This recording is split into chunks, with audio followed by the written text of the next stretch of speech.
All right, I think of myself as the third host anyway, so that's fine. Okay, if that's how we want to do things, I'll throw to Mark first, and then we'll go to Harry to round. Harry nicely rounds us off with some wholesome content. Wholesome. Thanks, mate.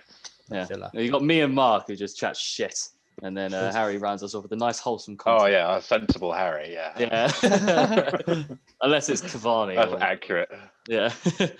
All right, we'll start. Fuck Cavani.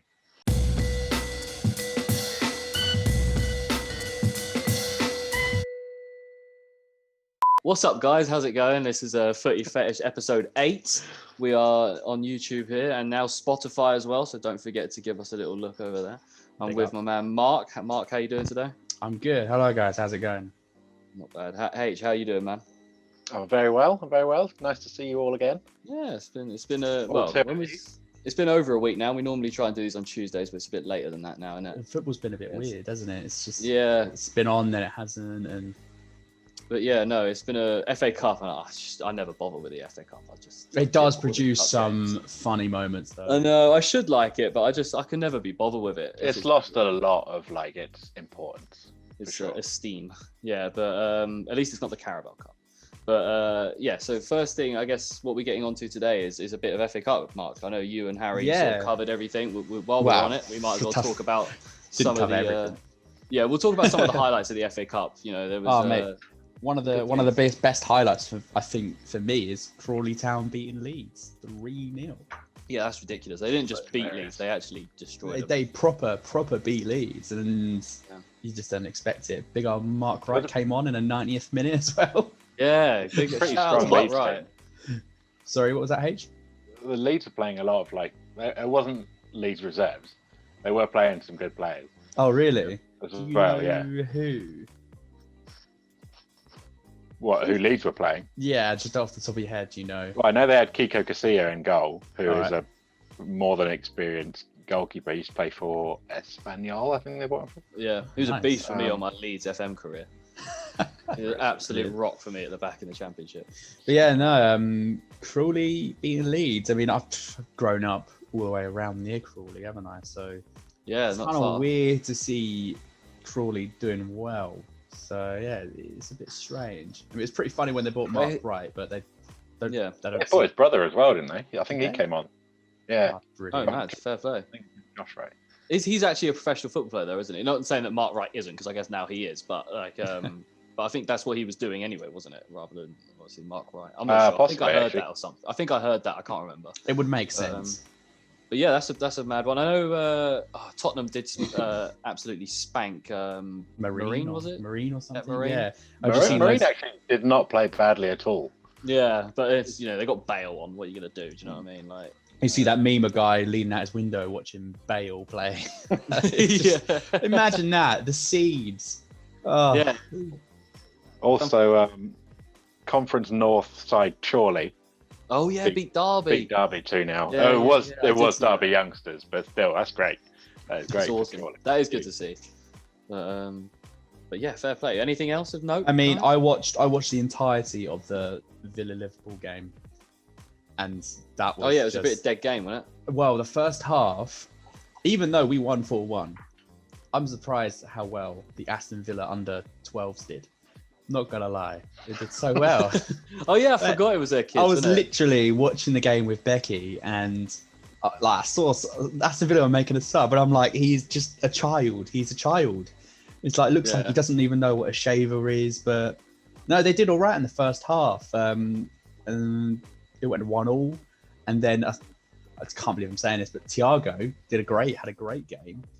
But in a game that everyone should really, he's going to dominate that game. Like, let's be honest. Yeah, he is. He's going to dominate that game. But yeah, I think it just shows how important Thiago is to a team, because for some reason Liverpool was, I want to say, struggling. Aston Villa were doing really well.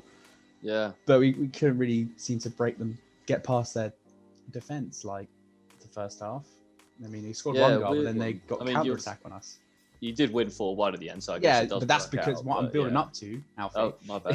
Is because we got Thiago in, and he just fixed the issues, threw the balls in, amazing through balls, and I can't wait to see him play more. Yeah, I want him to come back now because United are currently sitting top of the Premier League, and this cannot stay this way. I'm with you. I'm with you. I expect Thiago to start against United. Klopp, if you're watching, obviously he is. Obviously, if you want to come on the podcast to defend yourself, let me know. But Thiago to start for United's game. It needs to happen. Who'd you take out? Who'd I take out? Yeah. I'd probably... We're going on a tangent here, but it's interesting. It's interesting. Who to take out for Thiago? Yeah. Wijnaldum or Henderson? Basically, them two. I'd probably play...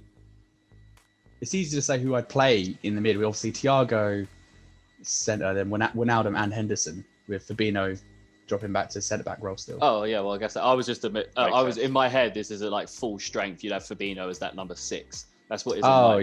I think if we're playing full strength right now, Matip is running out of time to get back as the centre back option, so it's dropped Firmino back into centre and potentially bring on Reece Williams with him as well. Right. Oh, so put what is this full strength? Sorry, or now? I mean, this. I guess this is full strength. So you got Van Dijk and Gomez. No. Van Dijk's not back. This is more. I'm saying full strength. Full strength. Okay. I thought you meant like injuries, nothing. So it'd be Van Dijk and Gomez, right? Oh yeah, naturally. Reserves. Oh god. Okay, if that's the case, then I would probably do, drop Wijnaldum. I guess you might probably sell him anyway. I think right? It's got to be, yeah. Yeah, it's got to be. I mean, you can't not play Henderson. Like it shows when he doesn't play, and I think the game would be better. Yeah, drop Wijnaldum for Thiago. Who's that Henderson replacement? Do you think? Is he at the club already, or do you think it's going to have to be someone brought in? I don't know. It's like a Curtis Jones or something. Do you think? I was about to say Curtis Jones, but he's still very young. Yeah, and I think I don't know if he's got. Sorry to interrupt. I don't know if he's got the like versatility of. Play styles that Henderson has. Yeah. Henderson will get forward. You can score goals as well. He'll do whatever you need him to do. Yeah, exactly.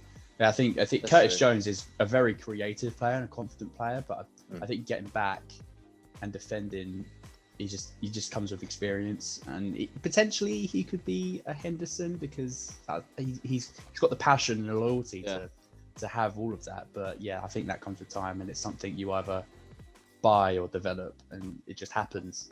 I don't think it's something you can go out and look for. No, yeah, I agree. Well, I mean, I don't know. Maybe Thiago could. I don't know. He's not. Thiago he's an experienced player, and he, in my personal opinion, he's won a lot of love from all the Liverpool fans already. And he's barely played, so there is world potential class, there. Isn't he? Yeah, he's world class. Exactly. Makes sense. But I guess where were we? We were on FA Cup. Let's get back on track. Is there anything really much else to touch on the FA Cup, guys? I mean, we lost the Wolves, but we always lose in the first round we play in the FA Cup, so it doesn't really matter. I mean, those games were the only things I wanted to really highlight. They were probably the best parts of the FA Cup. Kind of big stories, Yeah. Okay, so what will we throw into next? I've just got the Man City Brighton game on. I keep getting distracted, but it is pretty even. Brighton have had a few attacks right now. Man City look a bit vulnerable at the back. I'm not going to lie. First place. But what were we going to throw to next again? We're going to do FIFA songs. FIFA songs, that was it. Okay. Wow, who wants to start? H, you are the sort of connoisseur of FIFA songs in the group. Am I? Okay. Well, you know your thing. You said it before. Well, two in particular FIFA stand out for me in terms of music. I don't know if either of you have got any songs from there. First one, my all-time favourite FIFA 04. Ooh, no, I haven't. Bang. Incredible game. I'll reel off some of the songs from it in a minute. Okay. Oh my god, that playlist is unreal. And the other one, FIFA 11. Okay. That had a lot of like songs you don't know when you buy the game, but by the end of it, you're like, oh, okay, these artists are actually really good and stuff. That's sort of the way I've gone with mine. Mine are all from FIFA 06. It's my personal favourite soundtrack. But I guess H, what were we're going to sort of do like a top 3, 5, depending how many you've got. H, what do you reckon? Who have you got with yours first? Okay. Let me just load up the soundtrack for FIFA 04 quickly. Just a quick question. What do you guys think constitutes for a FIFA soundtrack? And obviously, that is on FIFA. But is it a type of song? Is it the type of song you're listening to, or is it just sort of the feeling of the song? You know what I mean? What makes a song? I think it's the FIFA? vibe of a song. I don't know. It's definitely changed over recent years. How it was like music has sort of developed. It's gone more into like sort of UK like grime and drill type music, and the more recent FIFAs, you get a few like indie bands, but that's what it used to be. Is sort of like indie bands and rock bands and sort of like alternative music used to basically be. Because there's some songs that I hear that aren't on FIFA that sound like FIFA songs. Yeah, definitely. And I just can't really put my finger on it. Yeah, is that just me? No, definitely. No, I know what you mean. It's usually like alternative kind of upbeat indie stuff. Yeah. You're like, I get a real FIFA vibe from it. I guess that's probably because we grew up playing FIFA in the noughties when the alternative scene was really big in the UK. It was it was like the whole scene, right? Like the sort of pop music and stuff. Yeah, exactly. Right, H, who have you got then for your? Well, I can't not say this one. LSF by Kasabian. Of course. For those who don't know, Kasabian's my favourite band. This was the first time I came across them, was LSF on FIFA 04. Just brilliant song. Works really well on the soundtrack, especially to 7-year-old kids like me.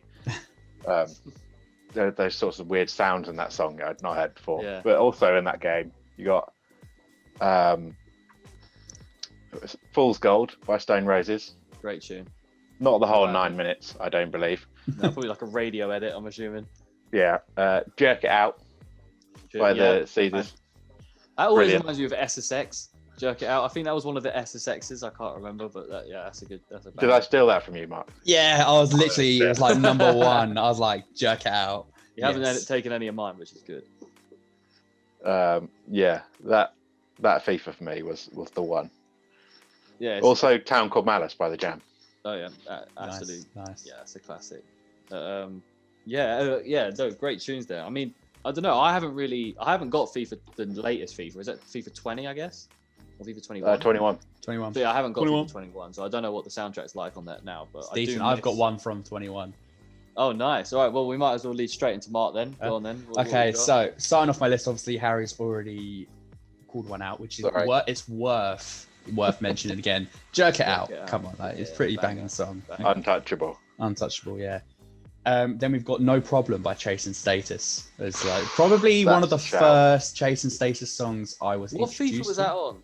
I think it was 12, wasn't it? FIFA 12. If that makes sense, to be fair. But yeah, early 10s. It's just a banging song, and it literally introduced me to Chasing Status. I keep doing that. Chase and Status. Goodbye Mr. A by the Hoosiers. Oh yeah.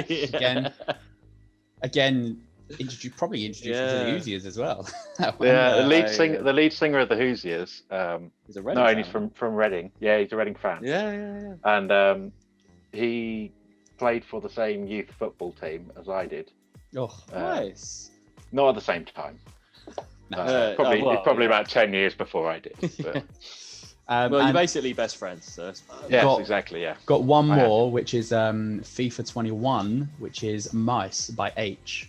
Which nice. I really like. And when I started playing FIFA 21, I didn't realize he would be on it. So that was a nice surprise, and I really like the song, and it really fits. Yeah, that is a banging tune. It is banger. I don't play FIFA with the sound on anymore, so I haven't heard many of the soundtracks in the last couple of years. That's actually a point to film. I've usually got music on or saying if I'm doing my own music or watching something in the background. But for mine, I've stuck to the FIFA 06 soundtrack because it's just one that I like listen to anyway. I just love it as a playlist. So first of all, it's the song that I think of whenever I think of FIFA tunes. It's the first song I go to. Helicopter by Block Party. Absolute classic tune. I don't know if you guys, obviously you guys remember that tune quite well, I'm assuming. Yeah. It's an absolute banger. Do you remember Black and White Town? Yeah. By Doves? I know the tune. Yeah. This is FIFA 06 still. Yeah, this is all FIFA 06. I don't know if I actually had FIFA 06. Oh no! And then I was going to do "Feels Just Like It Should" by Jamiroquai. That was an absolute banger as well. But hey, yeah, you'll have to give these a listen to. H. If you need to listen to a FIFA 06 soundtrack if you haven't, because I think you'd like it.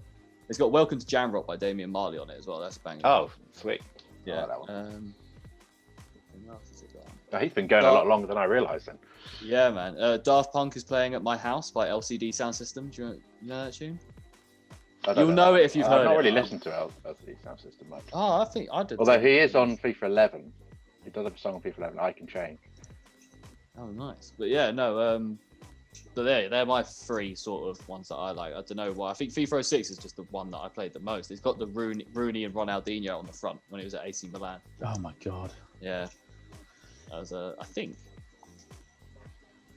that was the cover. I'm fairly sure, but yeah, that was a banger. Who do we think is going to be on the FIFA 22 cover? Yeah, that was the FIFA 06 cover. Sorry, Barcelona. Oh, brilliant. Right, that's my favourite era of football. Yeah. Who do we think is going to be on the next FIFA cover? I wouldn't mind Lewandowski being on it, as he is the Ballon d'Or winner and basically the best player in the world right now. That makes sense. Would be quite nice. That's a really good shout, actually. Wilfred Zaha. Roy. Put Roy Hodgson on the front cover. Why not? Oh, I would love that. That I would definitely. It's just Roy sitting in the dugout. It's interesting that they're going for one player a year at the minute. Yeah, I like what they did with the new design for 21. It's cool with them. I quite like it. I know it very much got like projects do it in 5 minutes vibes. Right, yeah, no, a couple of pictures from Google Images just layered on top of each other. Yeah, it's like that kid. That was a bit crappy. It is one of them. I guess you can see it's one of them kids that thinks they're really sick or something at school with art and trying to be. I guess it's a bit more inventive than just a picture of Eden Hazard that FIFA 20 was. That's true.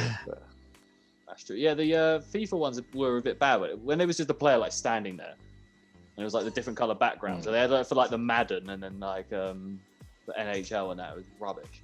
FIFA 03 and 04 were pretty good. They had like FIFA 03 especially had Roberto Carlos stood on one side, who's that?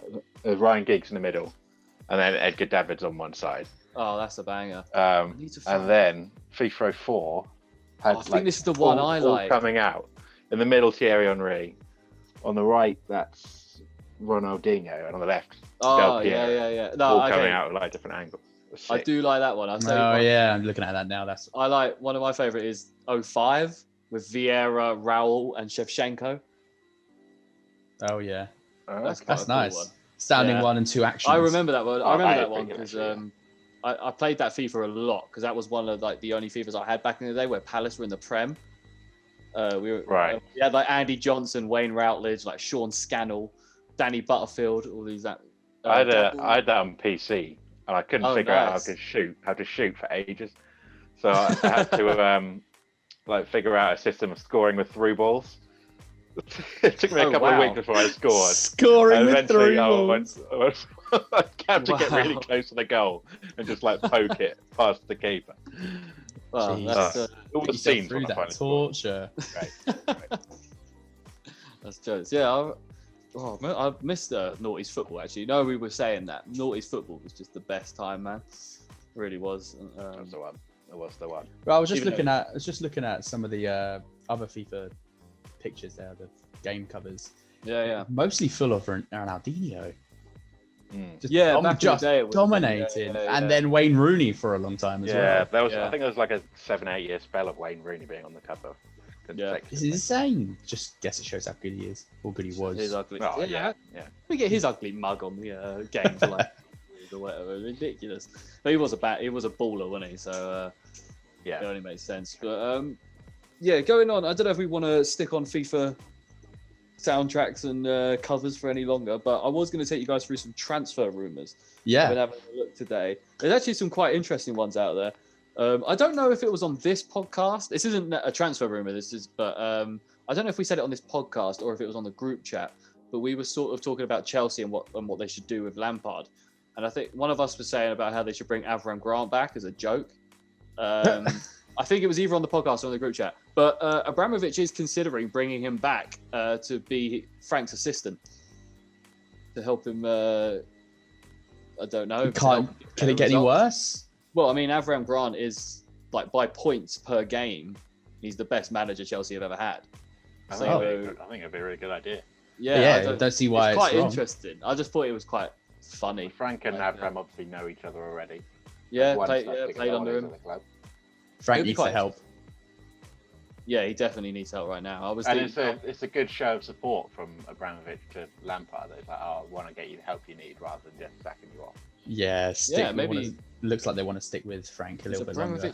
About Chelsea changing their ways of the revolving door that is the managerial role there. But, who knows? Maybe they'll stick with Lampard for longer than 3 years. You never know. It might happen. Yeah. But another thing is Real Madrid are planning to sell 6 players this summer to raise the funds for Mbappe. Sergio Ramos. Yeah, well, it looks like Bale, Marcelo, Luka Jovic, Isco, Ceballos, and Brahim Diaz are the players that are going to go. Obviously, I've seen a lot of links with Ramos recently, mostly to Man United. Oh, weirdly, I've seen some links with Liverpool. Yeah, I have as well. The most recent ones I saw were United. I did see that, but annoyingly, my Facebook did that thing where the news feed like refreshes whilst I'm reading something, and it just disappeared. All I saw was Ramos in a United top. I was like, the United photoshoppers are back. What do you think about that? Do you think Mbappe should go to Madrid, or do you think he should either stay put at PSG or look for a move elsewhere? What do you think would be best for him? I would definitely go to Real Madrid, and not just because I hate PSG. Because, you're not in a farmers league anymore. That's true. People are going to stop saying that to you. You're going to be like, okay, yeah, you play for Real Madrid, one of the most famous teams in the world. So very true. Obviously, Real Madrid aren't quite what they have been in recent years, and of like the Galacticos era. Obviously, you have like the Galacticos era, then you have the Ronaldo era. They seem to be, definitely worse than they were. But I don't know. That's just a matter of time, though. They're Real Madrid. They'll be back to it once again. Atletico are looking quite good at the top of the Spanish league. Yeah, they're quite a dangerous team, I think, at the moment. Kieran Trippier might. Well, I mean, he's got a 10-month ban. He's been banned. So, oh God, yes.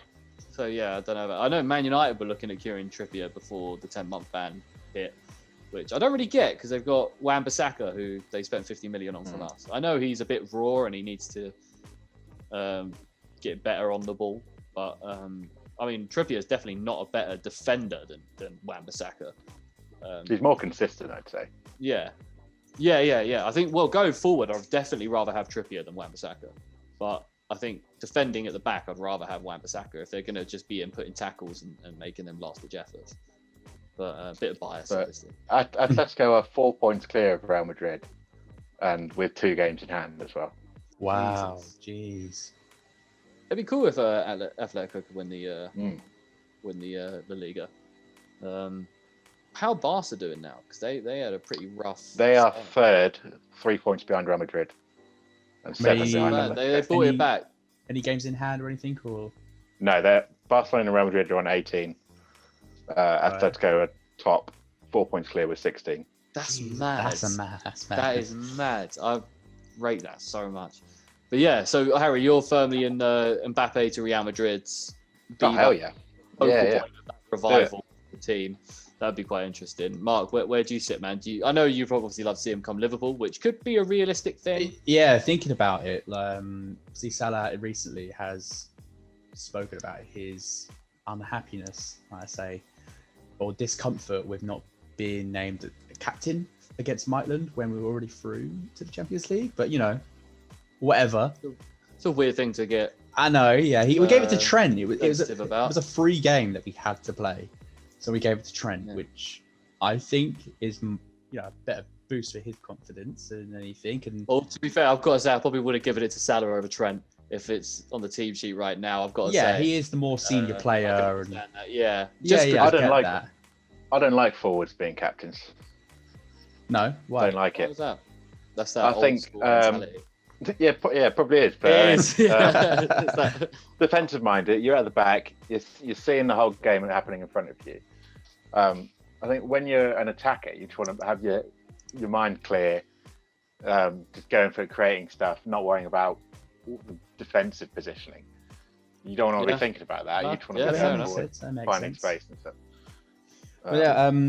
Salah. But if you're a defender, you got to make sure everything's organised. Yeah, no, I agree with you. I think it was better for Trent to sort of had that responsibility, even if it was for a game that didn't really matter. I'm not saying it doesn't matter. Every game matters, but a game that didn't really have a bad outcome, I think, gives a player players who don't usually get to play, players who maybe coming back from an injury, gives them a chance to do more than what they could do in a game that does matter.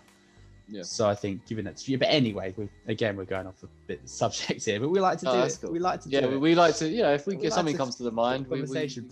But if we were to sell Salah, we would get big bucks, and I think he would be more likely to go to Real Madrid instead. So obviously, I don't think Mbappe would end up going. So it's whoever goes first is what I think, personally. What do you get for Salah?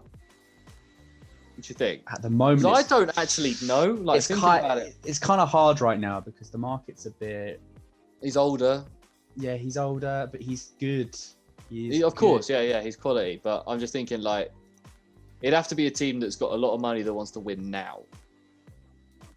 I see Real Madrid paying. Oh, I mean, 90 mil. So it could be 80 to 90 mil. That's yeah. I think Liverpool should be gutted if they sell him for that cheap. I think, I agree. I think what we would sell him for and what I think he could go for are two different things. He is very important, so I'd put 100 mil stamp on him. Easy. But interesting question. Sorry, just because I'm trying to. No, you go ahead. So I'm trying to work out market price right now for players in my head. So who would you rather buy right now, Salah or Son? How old is Son? Younger than Salah. I think by that point it'd be who could be at that type of the level for longer. Because they're pretty spot on level, right? They're like, I would probably say Salah probably got a bit more about him at this point in his career. But obviously Son's younger, so he could definitely develop them talents. But it's just interesting because you think how much would you? Because you'd easily pay over 100 million for Son, right? Yeah. So I guess in that essence, you should have to pay over 100 million for Salah. I think you should, yeah, absolutely. But then I don't know if you would pay over 100 million for Salah because you're not going to get like a good, 6 years out of him. Probably not. What is he into his 30s now, right? He's like 29. Oh, is he? Yeah. Okay, so you could get 6 years out of him, I guess, to 35 if you're going to keep him. But then that means you're going to take a lot. Obviously, you're not going to sell him for much, if anything, or he's going to retire. So I guess. Oh, he's only 28. He's 28. He's 28. Bloody hell. Yeah. Definitely looks like he's in his 30s. Okay, yeah, he looks a bit old. It's that hairline, isn't it? But okay. Well, actually, to be honest, you know what? Scrap that. Yeah, you pay over 100 million for Salah. I didn't realise he's 28. Yeah, no, you got to pay like nearly 150. He does feel like he's 32, though. He does, yeah. I did feel like he was in his 30s. He's just been around for so long, been to Chelsea and that. Like, he's been to a few clubs. Like, Son is also 28, and their birthday is like a week apart. Mad. And but Salah looks 40 and Son looks 12. Yeah. But right, getting back to transfers before we go way off topic even more. Sticking with the PSG theme, Pochettino has made it clear to everyone, the media, that his primary target for summer is Aguero. I assume replace Mbappe. That would open up a gate for Haaland then. Yeah, and I mean, obviously City are going to have to get a new striker in if Aguero goes, because Jesus is not that guy. And it'd be interesting to see. It'd be better for Aguero to probably go to the Farmers League now, where if he gets injured, I mean, you could play with one leg in the Liga and you'd be a baller. Do you know what I mean? So I'm sure it'd be fine. But, I think that'd be like a great that move for both. I like it for PSG and for Aguero. Yeah, no, I think maybe it would give Man City the opportunity to get a striker in now who's younger and could probably commit a longer amount of time, because Aguero has put in his time for City. He's been he's their best player ever, really, apart from maybe David Silva, actually. But yeah, exactly. So I think it would be. I don't want to see him go in a like an uncomfortable way, like we're forcing the move or something like that. I'd like it to be quite mutual, because he has put the time in and he has built up a big career for City. So I think it'd be nice for him to move on when he can, and then for City to bring someone in like potentially Haaland.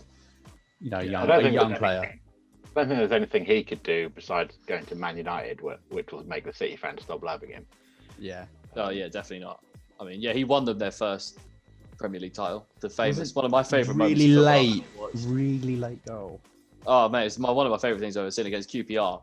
And Balotelli just rolls it through to Aguero. It's just, Aguero! Oh, it's just my favorite sporting moment ever. It is just why football is the best sport of all time ever. It doesn't matter what anyone says. It's the best sport when you get moments like that. Do you know what I mean? It's unreal. But I'd like to see it. I don't know how much they're going to sell him for. If you could get like 40 million for Aguero, I mean, that's I think that's pushing it at this point. He's like well into his 30s. He's probably on the boat. Would you reckon? Oh, he took a big injury, didn't he? 40 mil, and he has been injured a lot the last couple of years. I think he'd still go 30 to 40. That's a good like haul in. Obviously, then if you want to go get Haaland, you're looking at I don't know, like maybe add another 100 million on top of that. Yeah. But the City can do it. It's no problem. They've done it before. Moving to the other side of Manchester, the red side of Manchester.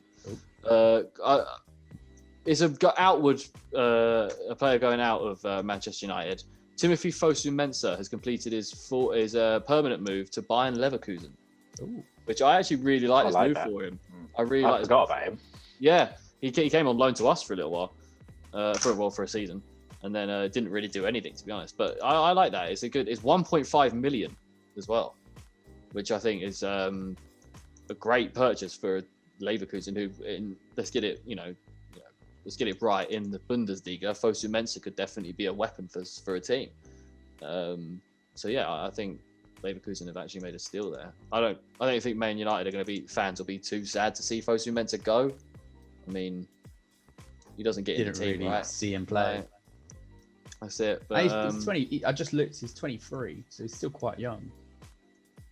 Yeah. Still got time. Probably come back if he, does well. Yeah, that's true. That's true. Yeah, I don't know. I think Fosu-Mensah, I think that's probably it for him. I think that'll be it. Like, we go to Bayern Leverkusen. I don't think he's going to come back to the Premier League for a big team. If he was going to come back, I think it would be like a mid-table team. Yeah, I wouldn't put past us to get him, but you never know what will happen. Hopefully not, but you never know. But before we continue with the rest of the transfers, we're going to take a short break because I need to grab a drink and that kind of thing. But we'll be back in 5 minutes. Hang around. Bye. Welcome back, guys. This is part 2 of episode 8. Make sure to like and subscribe below, and also check us out on Spotify. We are fresh up there. We'll talk about that a bit later on, towards the end of the podcast, the whole Spotify thing, because there's, we've got some old episodes going back on there, and we're right now. Yeah. And yeah, we could talk about that. Yeah, moving on with the transfers. Sorry, I was just having a look at Wolves. Have come out and said to Espirito Santo, Nuno, that they are not giving him any money to go after Giroud or Origi in January, he really wanted both players. So I guess, what do you guys think about that? Do you think that's a mistake from the Wolves board? Potentially. Especially with Jimenez out right now. Yeah, exactly. They're not exactly... They need something right now. They've been losing all over the place. Yeah. And they haven't been scoring many goals as well. No, they've got Podence out at the moment, which is really messing up my fantasy league horrendously. Lol. But hopefully, he'll be back. But yeah, shame for Origi as well, because that's a good move for Origi right now. Yeah, I'd like to see. I love Origi, and he's done a lot for us, but I'd like to see him move on and do it better for another team. But do good for. I'd take him at Palace. I'd definitely take him at Palace. I honestly was thinking that he would do quite well at Palace. I don't know why we wouldn't buy him. No, because we're just incompetent when it comes to money, that kind of thing. So, money, I guess, as well. Money, but we have like the 6th richest owner in the world, man. In the Premier League, sorry. That's he owns the 76ers as well as us. Like he's a. Oh really? Yeah, and yeah, he's got like 4.6 billion is his net worth or whatever. Like he's really rich guy. Just none of it. Should stick Joel Embiid up top. That's what I'm saying, man. That's what I'm saying. Get Joel Just Embiid. whip it up to Embiid. I'm sure Ben Simmons would be better shooting with his feet than his hands. Let's be honest. So get that Tap-ins only. Tap-ins only. Well, bit of basketball banter there for you guys. Yeah, we'll get back to the football. Napoli defender Koulibaly is obviously gained a lot of interest from Liverpool, City, and United. Apparently, there has been talks of him going in January to one of these clubs, but Napoli have said they'll only sell him in January for a minimum of 110 million for the 29-year-old. They know who they're selling to, though, don't they? Yeah, and I mean, is he worth 110 million, Koulibaly? I don't know. Good. He is pretty good, but if he's getting interest from some of the best clubs in the world, it's pretty mad when you think like, yeah. Well, I mean, I guess if Maguire's 80, then a good centre back is going to be at least double. Do you know what I mean? Like Maguire sucks. Yeah, Maguire was all some. I don't know how that ever happened. Such an overpriced. What? Leicester finessed Man United. Yeah. Oh man. Massively. He was like going for like 75, and then just went, yeah, it's 80 now. Yeah. No reason other than just to fuck with them. Yeah, it's just like fair enough. I mean, yeah, I would have rather have had Soyuncu for 80 million than. Oh my god. Maguire. Yes. Even Evans, but yeah, no, I don't know. I think they need to. 110 just to get him now rather than the summer, where you could probably get him for like 80. I don't think any club would spend that amount on. I don't think United are going to spend that kind of money. I think Liverpool and City would spend that kind of money. Well, Liverpool, well, yeah, true actually. City have that kind of money to spend, I guess, and Liverpool need to spend that kind of money. Yeah. Yeah, Liverpool spent money though. Yeah, we could spend money. We've got money. You have spent money. Yeah. Yeah. We've spent There's money. some myth around Liverpool that they've spent £0. It's just like, no, man, not how it works. Like they've spent hundreds. I think we've just been we sell. We make a good profit. We make a good profit. Yeah, it's just because of City and that everyone City overshadows everyone else is buying. But yeah, Liverpool spend money. But Casemiro is apparently I don't know. He's just got the highest market value of all the Real Madrid players. That's kind of a mad one, isn't it? When you think of Casemiro. Is it just well, I mean, Hazard's been pretty terrible, but there's some other good players in that team. What's his market value then? If it's that high? It doesn't say. It just says it's like the highest of. Let me have a look. Quick. It can't just be at the top. Oh god, it's all in Spanish. He is good, Casemiro, and then they've got players like Modric and Ramos who are really old. Oh, true. 72 million euros they price him at. Okay, all right, fair enough. Which is not actually too crazy, to be honest. No, I think it's going to be like stratosphere crazy. Yeah, no, exactly. What's this? West Ham are trying to battle it out with Marseille right now to sign Milic from Napoli, the striker. Milic, Polish striker. Yeah. Oh, okay. Yeah, I do. You know, right? Yeah.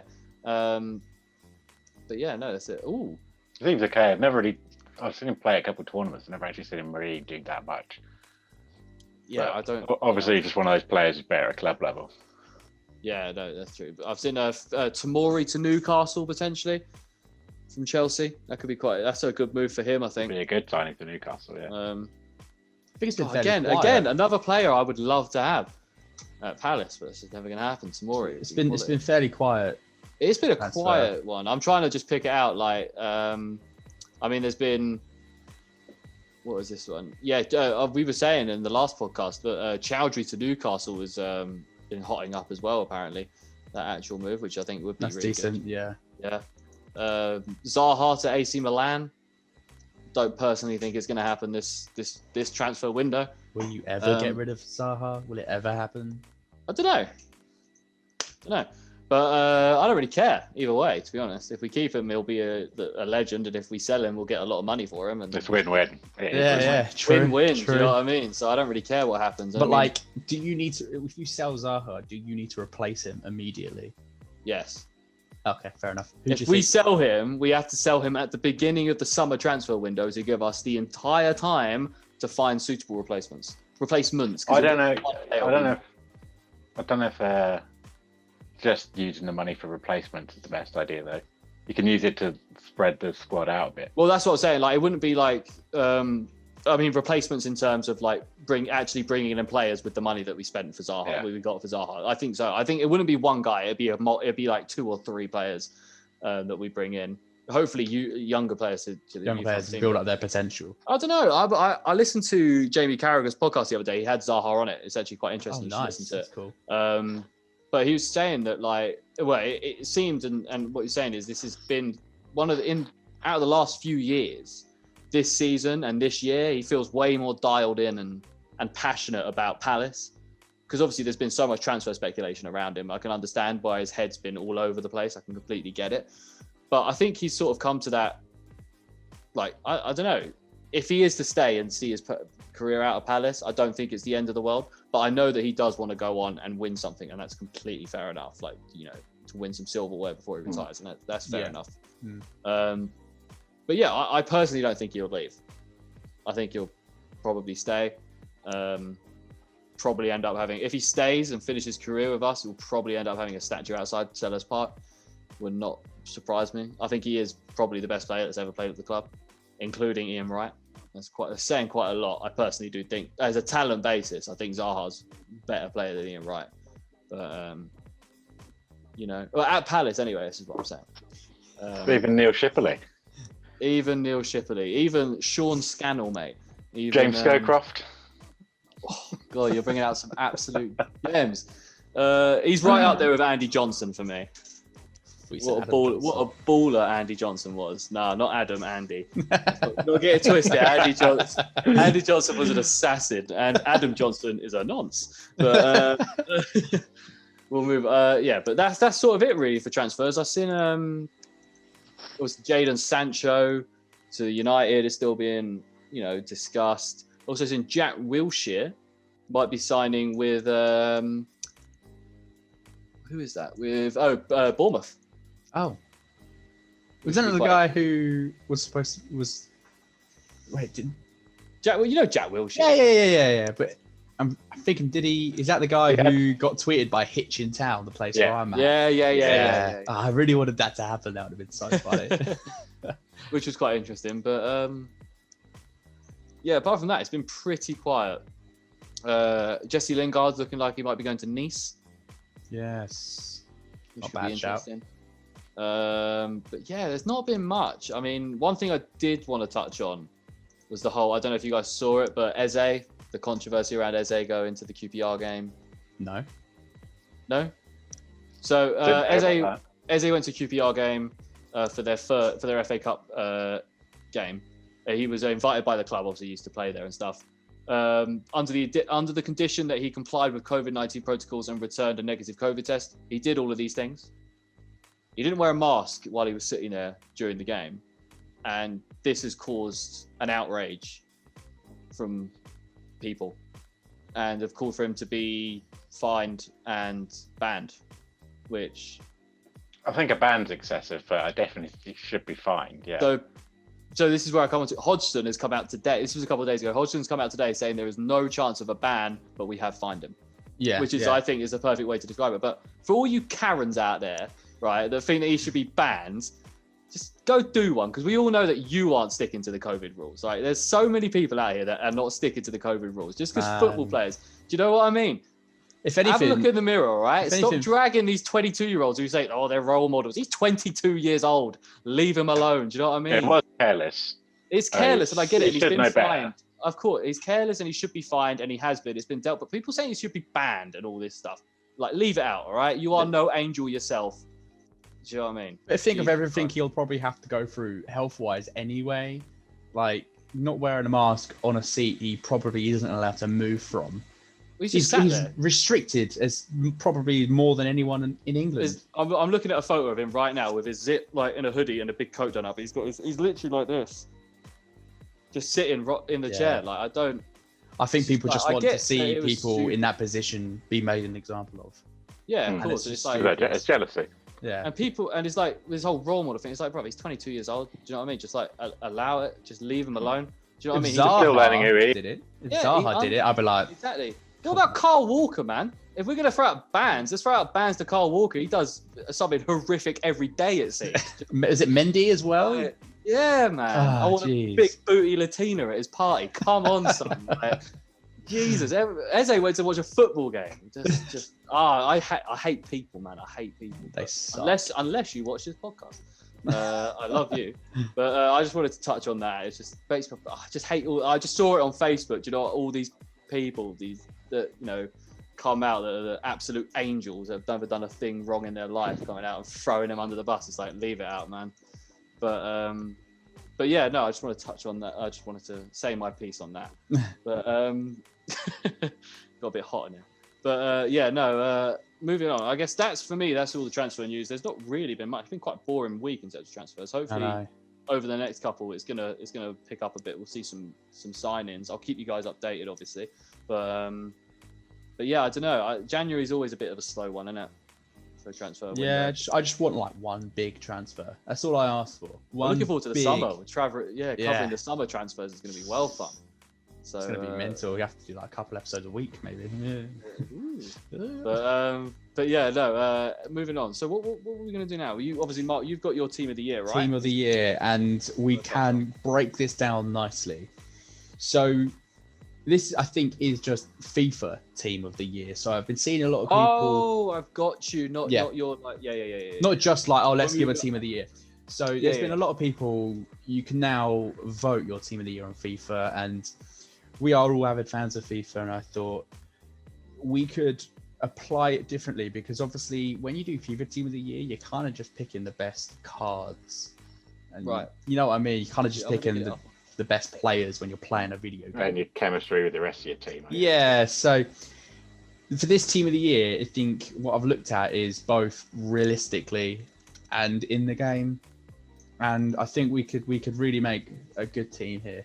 So if we'll start from the back as per goalkeeper.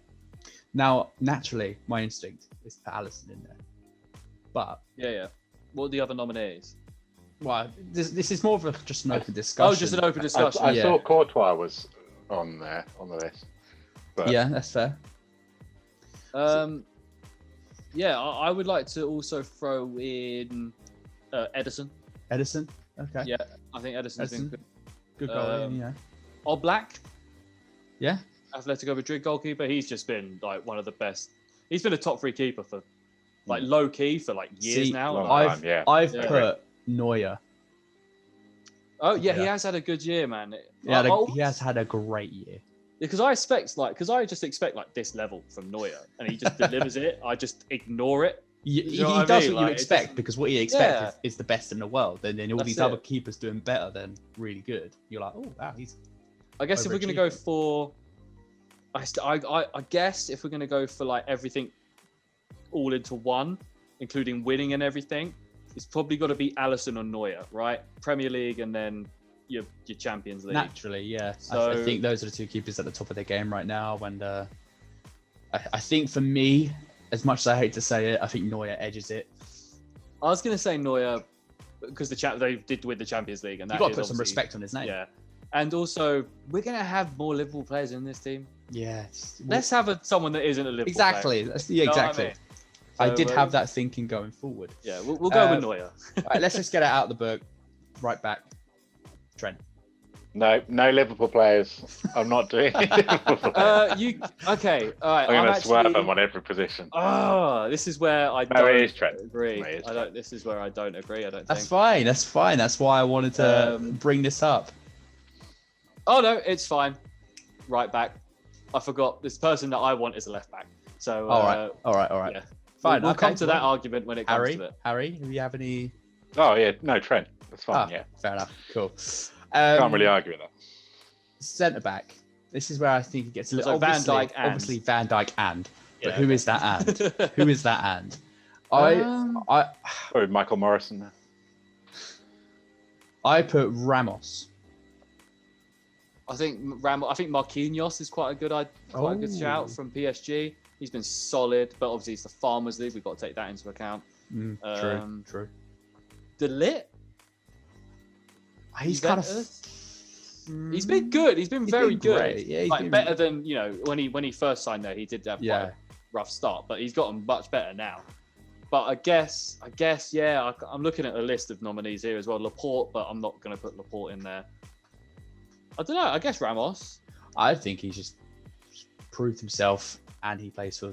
He doesn't play in a farmers league, and he's just all round a top quality player. As much as I hate to say it. Yeah. I mean, if you're looking at like career involved with everything, he's the best centre back in the world, isn't he? If you put his whole career in everything, you know what he's won and everything. Obviously, player wise, it's Van Dijk, but career wise, I guess we'll give it to Ramos. I think he. Yeah. How long have Neuer and Ramos been making these teams for, man? I know exactly. It's just they're still in these conversations. I know, it's crazy. They're just.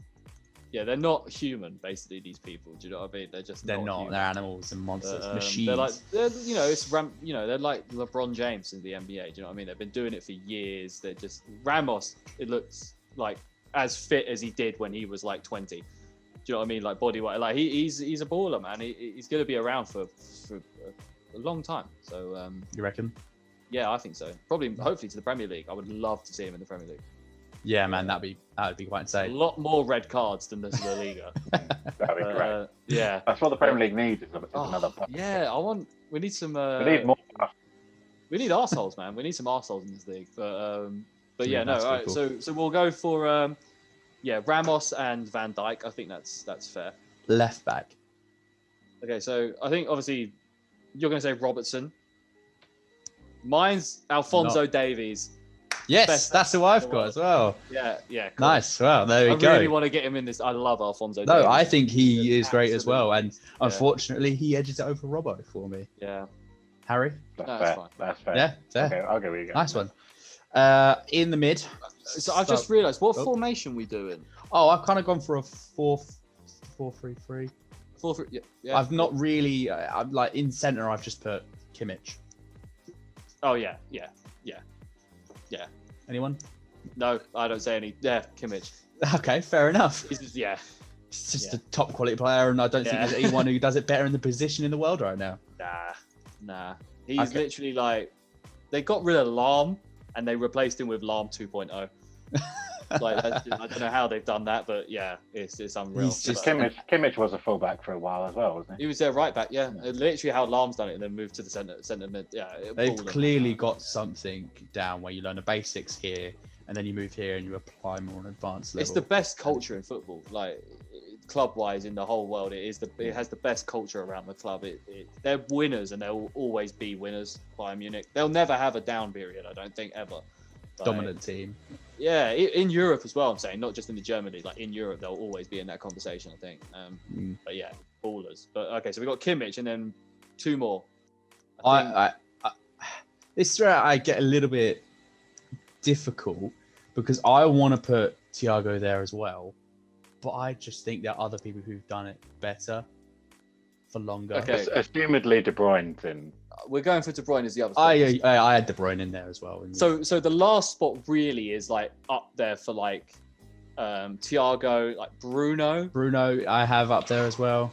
Bruno Fernandes. Henderson as well. You could put in that shout. I think. But let's not. It would trigger a lot of people. Yeah, it would trigger. They won't be able to stop listening. Because I think on this podcast we do give Henderson a lot of love because he's just a great guy. But I think for sure. Performance. We count Son as this midfield. I only crowbarred him there last week, so I didn't have to take Mane and Salah out. Okay, cool. Well, we'll just leave that then. So it's between Thiago and Bruno, right? That's where I sit because I think Thiago obviously has had a great career going from where was he at Bayern first and then and he was instrumental in that Bayern team win. So many key passes coming through him and he was getting the ball so well and then turning and just pushing for an attack immediately. So and I would lobby for Bruno because through no fault of his own, Thiago has spent a couple of months out injured. The impact Fernandes has had on that Man United team. That's what I was going to lead on to. Where they're now top of the league is absurd, and he's been doing it week in, week out. He's barely had any off games. I think I agree. The only way I would say Thiago, I'm trying to fight for Thiago right now to just see it, to try and play devil's advocate, get him in there. But because if it was going to look forward to the future, I think if Liverpool are going to win the Premier League this year, it's because of Thiago. But I can't count that right now. Do you know what I mean? Like, this is the team of the year. So, I'll give it to Bruno. I think, the impact, especially if you think about the impact he's had recently. Yeah. Just the beginning of the season and then pretty much carried Man United all the way through, really. Yeah. I think this is going to be hard, this one. These 3 forwards is going to be lunch. You want to start with the striker, because I think the striker's easy. Lewandowski. Dowski. We know who Kane on the bench. Kane on the bench, yeah, exactly. Best player. Best forward in the world. These wingers is where it's going to get bloody difficult. Yeah. Let's say Kane / Haaland on the bench. Because Haaland, we've got to get some love to Haaland as well, I think. Yeah, respecting his name. Okay, any names that instantly come out of you Salah. want to throw in there? Okay. So Salah, Mane, we'll have to put in. Yeah, Mane, actually, yeah. Son. Ronaldo.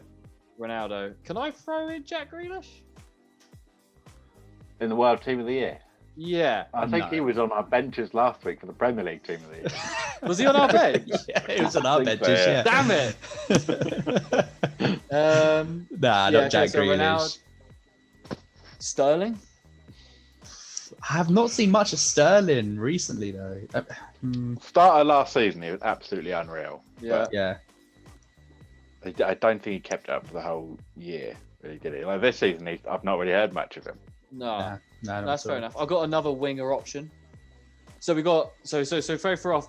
We'll have 5. We'll whittle it down from 5. So we got Salah, Mane, Son, Ronaldo, and I want to throw Di Maria as the last one because he has had a resurgence since joining PSG, and he has been instrumental in the PSG team.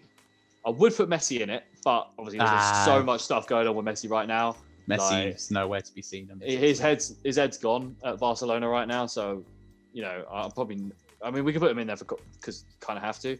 Nah. But I mean, no. Team Ronaldo. Mbappe. Yeah, I think he's got to be in there, hasn't he? He's got to be in there. And then obviously Neymar. Nah. I don't. Cool, because I do not like Neymar at all. Right, we're all in agreement there. What about Vardy? We're an objective podcast. Vardy won the Golden Boot last year. He's not again had spell of injuries. Yeah, and he's not taking Lewandowski out of this team. Let's be real. No, I was going to say, okay, so we've got. Okay, so oh god, this is difficult. I don't want it to be Salah and Mane. We have to eliminate one of them. I'm sorry, Mark. I'm happy to eliminate Mane. I'll vote to eliminate Salah then. Just go on now.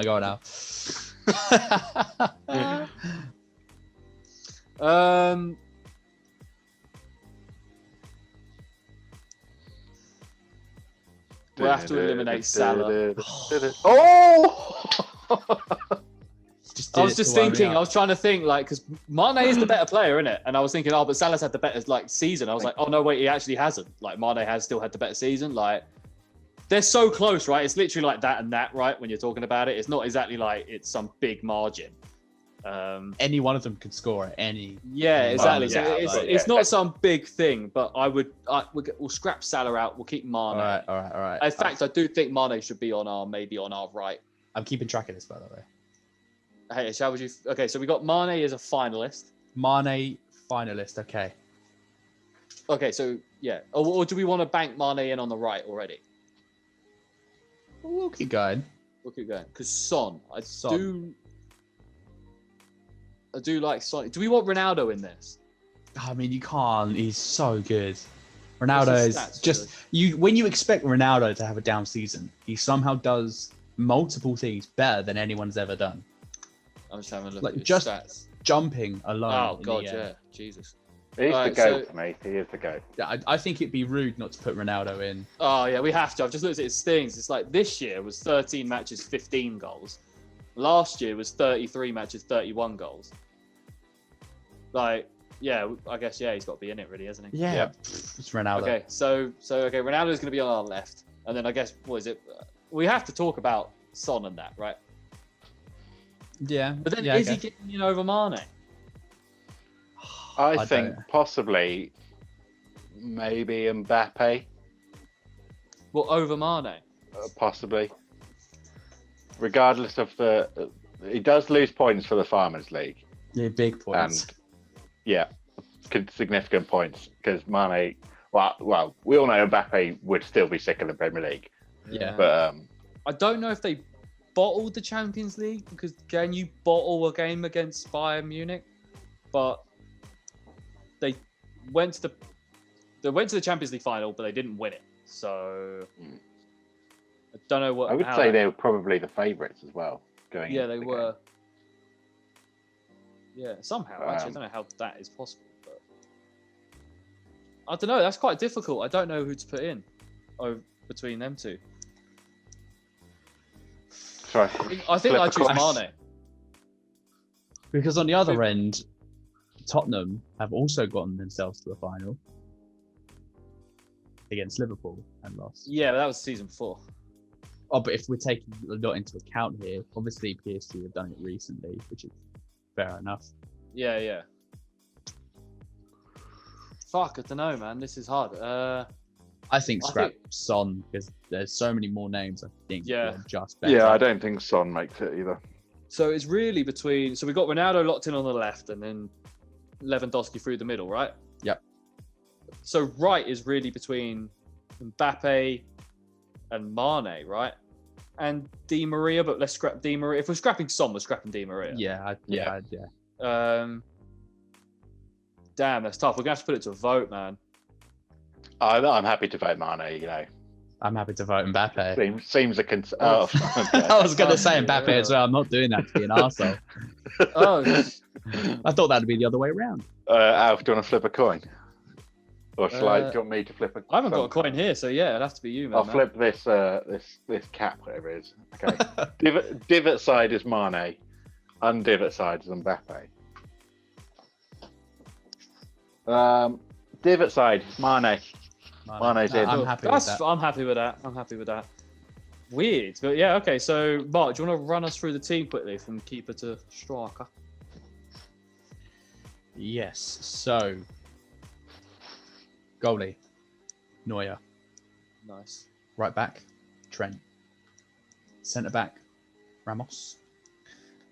Van Dijk, obviously. I think goes without saying. Left back, Alphonso Davies. Woo. Centre, we have Kimmich. Yeah. KDB. Bruno. What a midfield that is, Jesus Christ. And then up front... What a team this is. Yeah, I know. And then up front, we've got... On the right, we've got Mane. On the left, we've got Ronaldo. And forward, we've got Lewandowski. That's mad. That's such a good team. That would definitely go invincible in the Premier League. Yeah, you don't get past that team, and they can do anything they want to you. That back line is so nicely balanced as well. Yeah, it's ridiculous. And then the midfield, that De Bruyne and Bruno, Dangerous. Mate, the creativity, the creativity in that mid is insane. And then the aerial threat from Ronaldo and Lewandowski in the box if Mane's whipping them in. Oh, yeah. And then you've got the pace. That's a ridiculous team. That might be like the best team of the year ever. You heard it here first. Yeah, maybe. I don't know. Probably one where they had like Iniesta and Well, basically like Barcelona, like the Pep team, or whichever. Did Pep have Suarez and Neymar? At the same time? No, actually. At the same I think time? He might have been a Bayern at that point. Yeah, was he there with MSN? I don't think he was. I'll have a look. Well, they signed Suarez in 2013, 2014, around that time. Yeah, I don't know.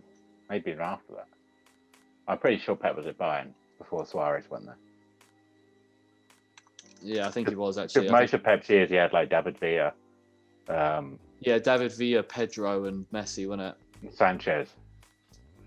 Sanchez and David. Oh yeah, Villa, Sanchez / Pedro, wasn't it, and Messi. And then Iniesta, Busquets, and Xavi. What a midfield that was.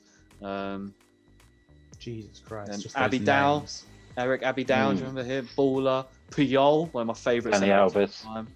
Danny Alves. And then who else was their centre back? It was Mascherano. The Puyol PK Mascherano. Yeah. Oh, Jesus. Puyol was one of my favourite players back in the day, man. I love Puyol. But yeah, no, what a yeah, man. Oh, Naughty's football, man. Can't beat it. Never will beat it, unfortunately. I don't know if you weird question. Actually, this will probably be Mark. I could probably know which one you're going to say. If you could go back and relive any Premier League season, what season would you go and relive? It's quite a hard one. I was going to say your Premier League winning season, maybe, but well, yeah, I was going to say 19 to 20, but I can't. Yeah, it's probably the best season I've ever. Yeah, I guess seen, that's. Yeah, H, what do you reckon, man? Oh, for me, without doubt, 06-07. Our first year in the Prem, when we came eighth. Missed out on Europa League by like 3 points or something. Oh wow, yeah, that's unreal. That's a good season. See, mine is I've got to get this right. I would take City winning in the last minute and Leicester above our other 2 Premier League seasons. Fair. Mine is 08-09. Yeah. Because we weren't in the Premier League, but it was the Man United team of like Ronaldo, Tevez, Rooney, with like Scholes, Carrick, like players like that in the team, like with like Giggsy, you said Giggs as well, like yeah, and then like Ferdinand, Vidic, Van der Sar. Like just that Man United team was like the craziest team ever, and you had like teams like Portsmouth in it when they were like Nico Cranchar and them lot, like that Portsmouth team. Kevin Prince Boateng. Yeah, Loire, but just absolute ballers, man. I missed it.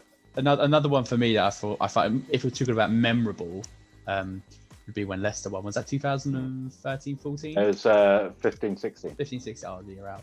That was bloody brilliant that year. I remember that one. We were. It was a whole year of people thinking, oh wow, Leicester have got off to a good start. They're actually maintaining form pretty well. You know, they might be able to get Europa League or something. Like, they've got the league. They've actually got a decent chance of Champions League. Hang on, everyone else is falling off here. Leicester what's not losing. You think they're going to do it? Nah, they're probably going to fall off some Tottenham or Arsenal or catch them. They're going to do it. They're going to bloody do it.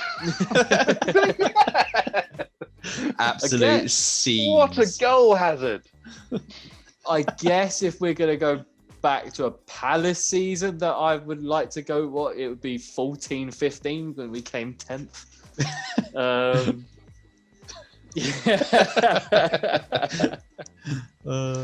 I loved 11-12 season as well. I mean, you had the I'm not sure if that was the season United beat Arsenal 8-2, but it was definitely the season City beat United 6-1, right? Which was phenomenal. Yeah. And then you had the whole back and forth United City, like so close. One of them had an 8-point lead. Yeah. United caught up, or the other way around. And then obviously that last day was probably the most incredible thing I've ever seen in my life. Definitely, it was unreal. But yeah, I mean, yeah, I just miss. Just love football, man. Just love it. But I guess another season I wouldn't mind is a season we came up from to Premier League, which was 12-13, I believe. The season we came up, we won the playoffs. There's like some crazy stat. Glenn Murray had like 35 goals that season. Was like the 3rd top goal scorer in Europe behind Messi and Ronaldo that year or something. Like some madness. Like yeah. You got through the playoffs. Yeah, we won the playoffs. We beat Brighton and then we beat Watford in the final. Kevin Phillips scored the winning penalty for us in the final. Like he was at the age of like 60. But yeah. I was actually looking at some kits as well. What was your favourite kit that you guys had? Plain red, Carlsberg. Oh yeah, that was a great kit. I like the one where you had the shield around the Liverpool badge as well, the white shield around. Oh yeah, that's one. Yeah, that's the one I was thinking about. Yeah. There's also one I saw online. Kit of the Adidas stripes. I always think Fernando Torres when I see it. It was like fairly clean, not much going on, but it was classy. Like 3 white Adidas stripes. I think it probably was still Carlsberg at that point. There was one, I was looking at some retro ones the other day on their website, and there's ones you can buy from like Candy Paint. Was that? You need to get some of them, man. I was literally like, they're all in my basket at the moment. I'm like, I'm in an eye Yeah, I because need they're not to- cheap. I found a Palace 90. I think it was 92, 93 when we had the Virgin fly LA to London or whatever on the shirt. That was a nice one. But my favourite's the 97, 98. It's the one I've got with the TDK sponsor. Jesus. Nice. Yeah, I know that one very well. That's a proper old school. And we got like the white badge behind the Palace sign. Yeah, it's just some classic. Obviously, we had the Churchill days. Cannot forget about the Churchill days of Palace. Used to love that sponsor. But yeah, no. I guess we're nearly coming to an end now, boys, aren't we? Today's episode. I think there was one more thing H wanted to run through. You've been looking up some just very random, but it's a good bit of fun, I must say. So H, what have you been looking up recently, my man? I've been looking up celebrity fans of Premier League football teams. Some of them are real proper fans. Other ones are just like someone who's been to a game or they got some weird story of how they've ended up being connected to the club. So, any place you want me to start off, or should I do it alphabetically? I've got one for you. Yes. Wrexham. You. Premier League clubs. Oh, okay, sorry. Wrexham. But Wrexham, I can reel off the bootlegger first of all. Oh yeah, the bootlegger. Rob McElhenney, Ryan Reynolds. Yeah. And I believe they're the only three, to my knowledge. Yeah. Well, I forgot about the bootlegger. You know more than I do. But let's start with Crystal Palace. Why not? I know a few of these, but Crystal Palace, okay. Some good ones actually for Crystal Palace. Some teams were pretty boring or pretty obvious, but Palace, James Buckley, the star of In-Betweeners. Quite a few comedians actually. Harry Enfield, Eddie Izzard, Ronnie Corbett. Yeah, that's the one I know. Eddie Izzard's one of the most famous ones. In the world of music, Katie B. What? I did not know that. Fair enough. Katie B, yeah. Great Kate. I'm going to download her Paul Weller. Oh, that's The Jam. cool. That's a good one. sick. I did not know Paul Weller is a Palace And also, the most famous of all of the Palace fans, Liam Neeson. Apparently used to ring Simon Jordan up and ask for tickets on a regular basis. Wow. I did not know Liam Neeson. I can't say for sure that all of these are 100% accurate, but these are people who have at least been rumoured to be Palace fans. Yeah. Or there's been some kind of evidence to suggest they might be I Palace do fans. know that Bill Nighy is a Croydon lad. So I don't know if he does support Palace, but I would assume that he may do. You never know. But I'm praying that Paul Weller is legit because that is sick. But yeah, H, who else, man? Oh no, is that it for Palace? That's all I had down for Palace. Yeah. Right, so I guess we should go to Liverpool. I tried to pick a range of people where possible. Yeah, well, I'll do Liverpool. Again, it's because Liverpool are a massive club. There's a lot of celebrity fans. I just picked a grab bag. Obviously, LeBron James. The best one. Yep. You get the best fan. Part shareholder as well. Yeah. I think he owns like 6% or something, if maybe less. Something. It's It's a a small small percentage. Small but large. Yeah. It's kind of mad. Stephen Graham, actor of This Is England. Very cool. Lana Del Rey. Oh wow. Ooh. Might not expect. Mike Myers, who I believe parents came from Liverpool. Yeah. Daniel Craig. Yeah. Cool. Near that. Yeah. Big That's one. cool. And Dr. Dre. What? This is a more tenuous link. Let me find a picture. I screenshot a picture of his alleged interest in Liverpool. Okay. Dr. Dre started following the Cool Cats in Red whilst on a tour in London back in 1988 and once referred to Patrick Berger as the bomb. Which is one of the best sentences I've ever read. You've got to send me that link. You need to send me that link. Okay, yeah. That's incredible. Random team. Random team. Chelsea. Chelsea, okay. Jeremy Clarkson. Oh. Of course. Nigella Lawson. Suggs of Madness, lead singer of Madness. Nice. David Baddiel, who's a genuine proper I like fanatic. David Baddiel. He's cool. Guy. Michael Caine, Simon Pegg, Damon Albarn, and Gordon Ramsay. So Chelsea have one of the strongest lineups of They do. They really good do. celebrity fans, and also they are Jeremy Clarkson. What about Burnley? Ooh. Burnley, I could only find 3 that I knew who they were. But it's still a very strange mix of people. Alistair Campbell. Oh. Prince Charles, which is legit, that one, and England cricketer James Anderson, which is easily Prince the best Charles. one. What? Oh, actually, to be fair, Chris Anderson is cool, so I'll give him that. But the rest of them suck. And obviously the lads from this film, obviously. Burnley is wonderful. Yeah, I'm just having a look as well now. I did see some Reading ones, actually. You know, Kate Winslet and Ricky Gervais? I know they're both from Reading. I don't think Ricky Gervais is a football fan. Nah, I wouldn't. Yeah, maybe not. Right, But hold on. He does. David Brent supports Reading though, allegedly. I think he's just trying to join in on a manly football conversation in the office, and he. That makes sense. Reading. That makes sense. Yeah. Okay. A random team. West Ham. Okay, Sam. Okay, another strong. There'll lineup, be actually. some good ones. Mia Khalifa.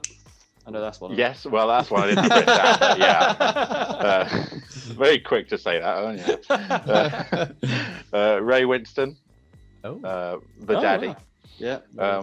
Russell Brand, famously made Katy Perry wear that. It was like a West Ham corset to an award ceremony. Brilliant. When they were married. Alfred Hitchcock, good one. Oh wow. Danny Dyer, Lennox Lewis, and James Corden as well. I think the British public are sick of. Yeah. When he's not Smithy. Yeah, exactly. He's not doing stuff for Sport Relief or Gavin and Stacey. You know, no one cares. The Americans can have him any other time. Yeah, exactly. Yeah. But okay, Southampton. Not as many for Southampton. Craig David. Interesting. Fair enough. I like that. Rishi Sunak. Fair enough. Chris Packham, a wild card choice there. Lucy Pinder. And former sprinter Ewan Thomas. Right. Yeah. Pick of the bunch for Southampton. West Brom. West Brom. Okay. That must be quite a tough one. They got a couple of good ones. Two people who I've seen like on Match of the Day going to games together are Frank Skinner and Adrian Childs. Fair. Allegedly Joe Lycett, but I have never seen him show any interest in football. No, neither have Liam Payne of One Direction. Fair. Lenny Henry, and one you'll enjoy, Alf, Ronnie Wood. Oh, sick. Fair enough. That actually makes sense to be fair. But damn, they have a cool. If you got a Rolling Stone as a fan, then mate, it don't get much cooler than that. So what about someone from the Jam as a fan? What about City? Do they even have City, fans? okay. Well, the Gallagher goes without saying. Noel and Liam Gallagher, yeah, and a few other members of Oasis. And the rest of them are just robots, I've heard. Ian Curtis, rest in peace. Oh, sick. Lead singer of Fair Joy Division. enough. Yeah, Joy Division. Yeah. Jason Manford, who had a brilliant bit of stand-up where he was talking about he'd gone to a Man City fundraiser. Yeah. And his dad later on in the day said to him, like, "You're a bit rude to Micah Richards back there. What was that about?" And it was that he hadn't turned up to training on Jason Manford's Football Manager save, and so Manford was still annoyed at him.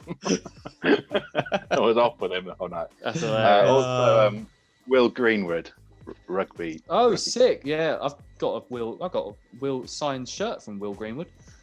Rugby shirt. My dad managed to randomly after old story. My dad ran into him at a pub after an England rugby game or something with some friends. Got his signature.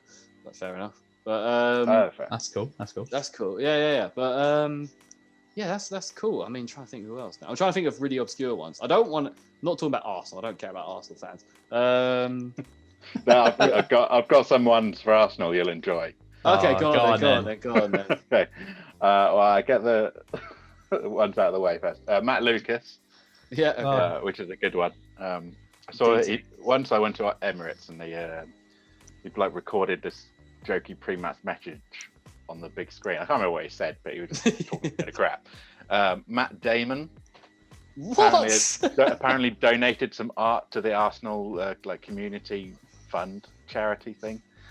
Cool. So whether that means he's a fan or not, I don't know. I was But gonna say. Jay-Z apparently considered investing in Arsenal. And now for choice not to. now for what will be your favourite two, Fidel Castro, Oh my god. ex-Cuban dictator Fidel Castro, Okay. and Osama bin Laden. Osama bin Laden. Osama bin Osama Laden bin Laden. genuinely was an Arsenal fan. Oh, that that is just, That's a that bona just- fide fact. That one. that just makes sense, doesn't it? That just makes sense. Well, they were the Gunners. That might be the title of the video, guys. Yeah. Osama bin Laden's an Arsenal fan. Confirmed. That's hilarious. Oh, that's wicked. Okay, Leicester. Okay, well, you got your Thomas Surge from Kasabian, Of course.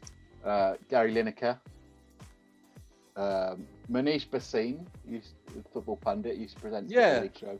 Yeah. So name rang a bell. Former X Factor winner Sam Bailey. Wow. I'm not gonna lie, it was quite slim pickings for Leicester. And, Okay. I've written down Mark Selby, but now I can't remember. Okay. Who that is. The Thank you, the snooker. snooker player. Yeah. Yeah. Not as many Leicester fans as I thought they were going to be. Oh, okay. Yeah. No, I thought there'd be more than that. To be fair, And especially Sarah. since they won the Premier League, and Sarah. Oh yeah, friend, Sarah Williams, Queen- of course. Queen- yeah. Shout Queen out of the Sarah North. Williams. What was Goes it? without- yeah, Sarah's. goes without what was it? saying. Oh, what is? We'll plug her thing. It's like Sarah's popcorn chat, isn't it? Oh yeah, Sarah's popcorn chat. Yeah, where she reviews films. And does she do TV shows? Yeah, Sarah's popcorn chat. That thing. Give it a follow. Which we'll put up here. Boom, boom, boom, boom, boom. There we go. But yeah, no. Shout out Sarah. But yeah, okay. So who else? Leeds. They must have Leeds. some good ones. Russell Crowe, Okay. Oh, that's cool. I'll John rate that. Richardson, comedian John Nice. Richardson. Like him. I've written down Wilson. No, I can't remember who that is. Dog. Owen Wilson. Dog for a Friday night. dinner. Wilson. Wilson. No, I think. Oh no, it's Ricky Wilson from Kaiser Chiefs. Oh, Okay. right. Okay. Probably Chris Moyles, and the best one, Ed Miliband. Oh, Jesus. wicked. I did not expect to see him on a list of Leeds fans. It's just not. I enjoyed that. Just wrong. Yeah. It's Just just wrong. It's Is just there wrong. is there anyone on that list we haven't mentioned that needs to be mentioned? That's There are some surprise ones. Yeah, give us some good ones then, H. Okay, I'll just go through the rest of the teams. Aston Villa, Prince William, Oh yeah, Uh, big, yeah. Oliver Phelps, who played George Weasley, but, Oh, cool. but not his brother, because he supports Birmingham. Oh, okay. Fair. Twins who support Oh, Birmingham and Aston Villa. Which is in a family Love that. rivalry. I Love like that. it. great. Yeah, that's Tom wicked. Hanks, who allegedly expressed a desire to go to Villa Park before he dies. Hate Tom Ozzy Osbourne, Benjamin Zephaniah, cricketers Benjamin Ian Zephaniah. Bell and Chris Wokes. Benjamin So they've got Zephaniah. quite a Why lot. do I know that name? He's a poet. Yeah, that's it. Yeah. Okay, yeah. Benjamin Zephaniah. He's Brighton, pretty I black. could only find 3. One Yeah, of it's which because was Jamie they have no Theakston. fans.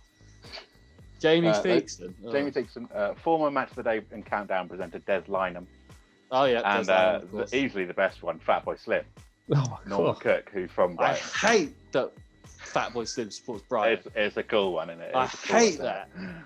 that. Everton, you got Sylvester Stallone, who Oh.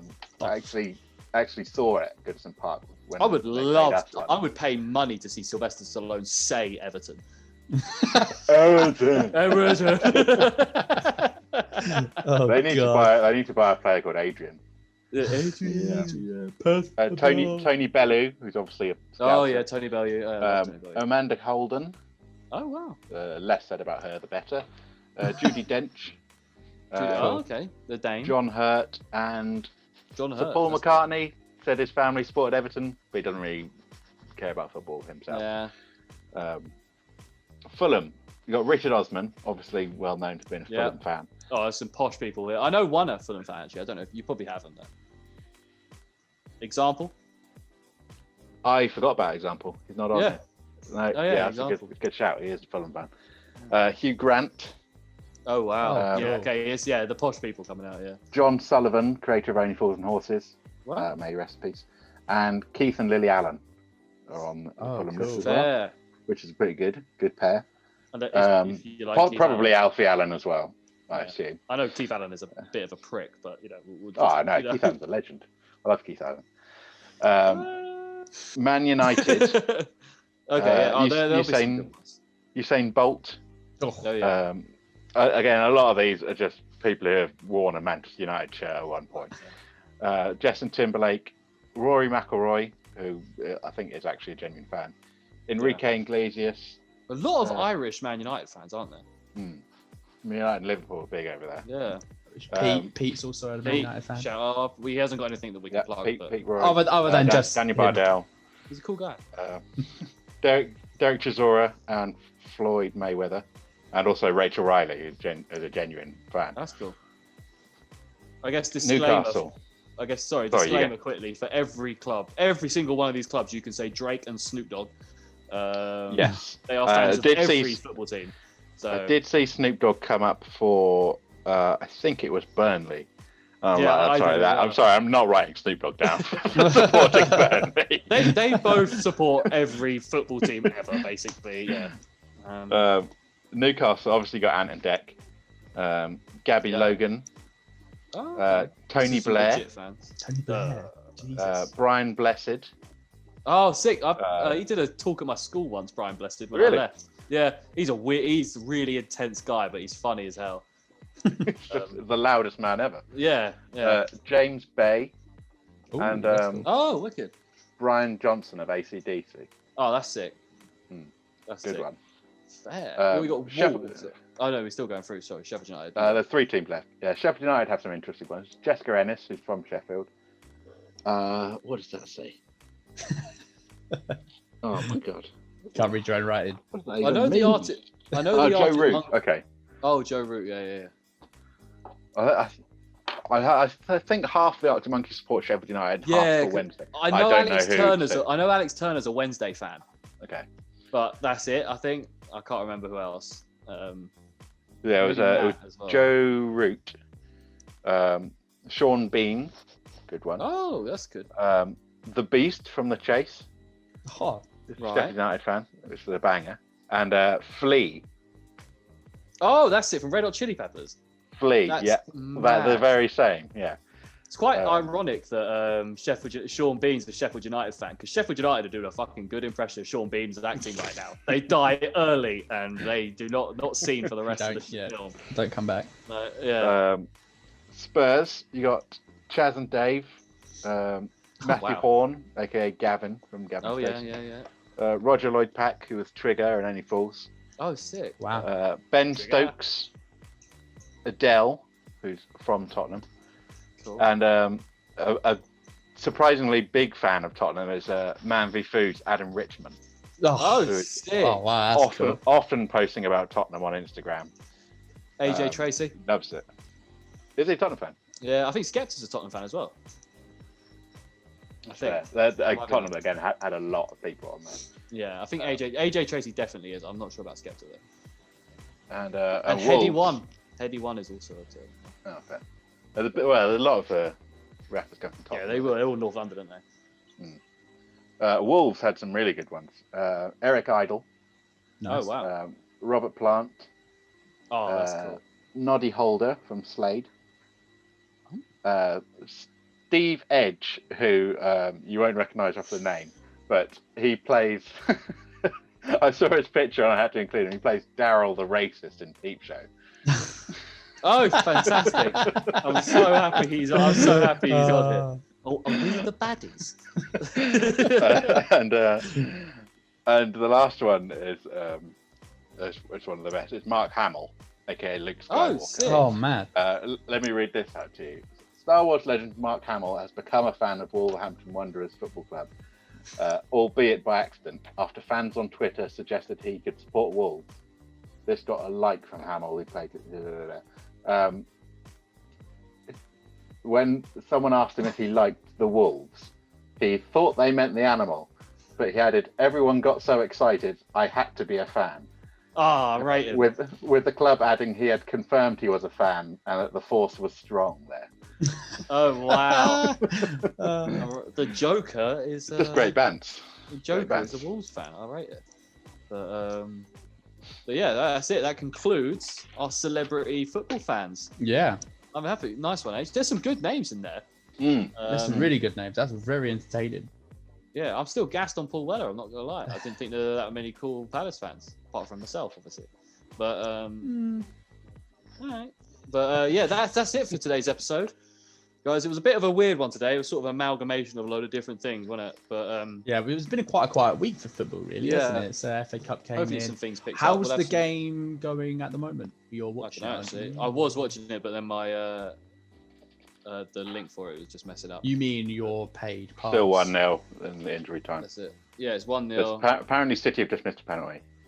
Oh wow, really? De Bruyne got the assist. That's good. Right, got De Bruyne as one captain. thing we didn't talk about was Fantasy League. Yes. So a lot of our listeners may know it, but some of the new people who have recently discovered our show don't know that we also have a fantasy league where all three of us plus a few others are doing fantasy this year together. I'm doing terribly, bro. Yeah, this we're all week my sucks. team. Don't worry, I'll take a screenshot and I'll put it up. So for all of our YouTube watchers, you'll be seeing this now. As you can see, this will be after we've done the talking. So this will be after game week 18. So yeah. I've got a pretty big gap at the top again, guys. Like, why do you have to show it this week when me and Alf are getting screwed? I already had like 4 players who weren't going to play. I'd made my peace with that. I was like, hey, I've got some decent who are still playing. Then they cancelled the Aston Villa Tottenham game, so I lost another 2. And then Calvert-Lewin gets injured, so I've got 5 players to play. One of which is Tyreek Mitchell of Palace, who probably isn't going to play. Yeah, he will. He will. You reckon he will? Yeah, he's taken Van Aanholt's spot now again, which is. And my captain was Fernandes, who got like 1 actual point yesterday because of his yellow card. So next week, I'm bloody hoping for a miracle. I mean, this is why I used my free hit, guys. I used mine last week. Ages ago. I had to use my wild card last week because of COVID. Just swept through my team. It seemed like every player I had COVID, so I had to use my wild card. And now I'm in wild card. Obviously, I've not got Malier, Robertson, Justin, or Bamford playing, and then Calvert-Lewin and Podence when they got themselves injured. So I'm really screwed. Like Connor Cody and Scythe got me. Like I also got my free hit and my wild card mixed up. Forgot that wild card sticks. So it's just been a mental team on. Yeah, it's fine. It's not great. If Fulham can, like, if Spurs can do it over Fulham, then I should be okay. How are you guys doing so far? So this is just after the City game is pretty much about to finish. I'm on 20. 20. I'm on 32. I think I'm still on 6. That's tough. Which is more than I have players. It's because I captained De Bruyne. He got an assist. That's exactly what I've done as well, Alfie. Yeah. I was hoping for more goals in this City game. But I've got my triple captain lined up for next week. So. Oh yeah. Who are you triple captain? What's the plan there? Mate. None of your business. You honestly the worst thing that's ever happened, man. When I triple captained Son when they were playing West Brom. He got me 9 points. I was absolutely gutted, man. Did nothing. No, honestly, I won Fantasy League 2 years ago, and I just the last couple of years has just not been good, man. Honestly. My next week, where it's a double game week, I've managed to get the team where only 2 players won't be playing twice in that week, and that's going to be Son and Kane. And I think you should not have them in your team anyway. I am the same, actually. I'm the same. Don't know. Just those 2. I got to obviously transfer out Calvert-Lewin, but I'm going to wait close to the deadline date. Hopefully get someone in. Wait, okay. Oh, so I was just looking. I've got like no players playing 2 games, but I looked at my bench. They're all on the bench playing 2 games. Hold on, let me check them in. But yeah. I've actually got some good matchups next week. The next, I cannot wait. We're going to have to have maybe like a double the length episode for a double game week, because there's just going to be so many games. We could get Ollie, Ben, and Bards all on it. Yeah. On the episode. That's a good idea. Double game week. We should definitely do something, some sort of. Well, definitely Ollie and Ben. Yeah. Definitely. Still in the league, still competitive. Yeah, Get the Bardell. get the FPL. I'm actually kind of worried that if I have too many more bad weeks, Bardell could sneak up and maybe take me or Ben, because like me, Ben, and Ollie are like right there with each other. Well, like we were, but I've had a bad week. So. For those who are listening and don't actually know what we mean by that, Bardell is currently last, which there's only 6 people, so he's 6th. He is on 809 points, whereas I'm at the top with 970. So there's quite a considerable gap, and even between 6th and 5th, there is roughly about 64 points. There'll be more something. now as well because I've got more points. Yeah, so there's so's Bards actually, so it might not be. Bardell has been bottom for pretty much the entire season, but it's just a case of whether he can not be bottom. See, I don't mind losing, but I just don't want to come last. I don't think that'll happen for me or H. Okay, Ragulian's starting, which is good. Nice. Okay. Yeah, I need a big this result from FPL stuff. I think this year has probably been the most interesting year for me for Fantasy League. It's just been so. This is the longest I've ever actually stuck paying attention to it. Yeah, no, it's been. Usually, I just put my most expensive team out and just leave it. Captain Salah, leave it. Yeah. Last year I was top at the start of October, and I was like, that'll do me. Stop paying attention to the rest of the season. I was like, I've been playing for like, I think 4 years consistently now. Nice. But with like, it's been like the same core group, but just like added a few people in. Do you know what I mean? Remember when we did the head-to-head? Oh, last year we did the draft and head-to-head, and that was sick. That was insane. So good. Doing trades. I would like to do that next year. I think we should do that. If we've got a committed bunch, we'll do it next year. But if anyone doesn't know what we mean by sort of the head-to-head drafted, is basically we took it in turns, just pretty much picking snake draft. And snake draft. And almost immediate. I was first as well, and my first pick, Salah, straight out of the bag. Right, you're mine, mate. I remember getting stuffed because I got the middle pick. That's terrible. And it's a snake. It's like a snake. Would you have back to back? Yeah. So it was like obviously if you had the first pick in the first round, you'd have the last pick in the second round. If you had the last pick in the first round, you'd have the first pick in the second round. Obviously, I had the middle pick, so I was just in the middle for everything. Yeah, there was a point where I would be able to take my last go because I'd be last, and then immediately it's my go, so I'd just pick draft players again. at once. I picked Lacazette last year, and he was dog shit. So but that was insane. It was intense as well because you'd see someone would transfer out certain players, and you could be able to pick them up. Become up to grabs. Yeah. So can you make direct transfers between your team? Yeah, you could propose trades to each other, stuff like that, and you have like a commissioner and stuff like for the league that has to authorize the trades and stuff like that.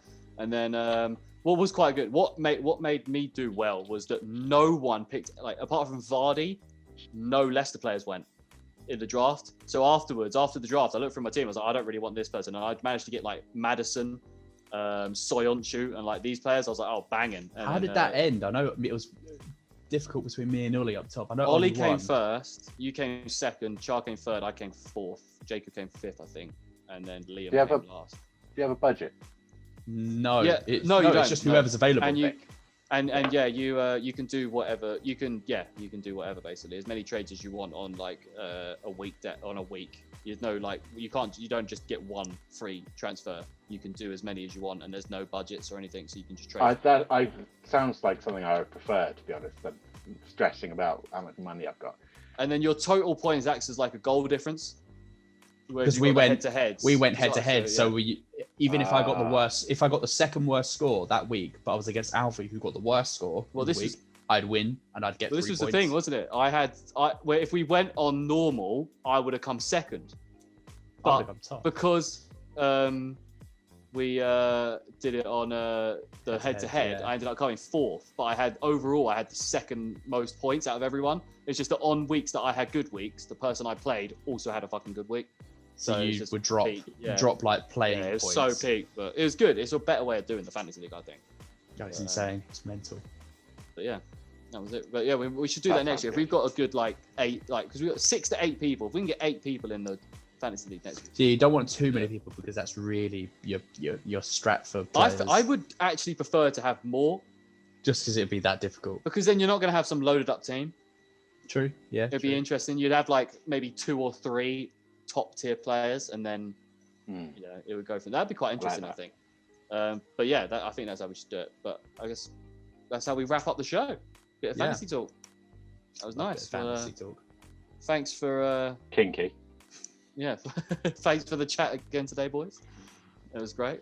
You're welcome. Thank you for having me. So I've been brainstorming some ideas for next week's episode, so I'll let you guys know in the group chat. But I was thinking maybe like if we did like top 10, top 10 at position of Premier League all time. So top 10 players in their position. So we can start with like top 10 keepers of all time in the Premier League, and then go to defenders, like wing back. We'll go centre backs, wing backs, midfielders, wingers, strikers. Yeah. That kind of thing. We can do it in that order if you want. Yeah.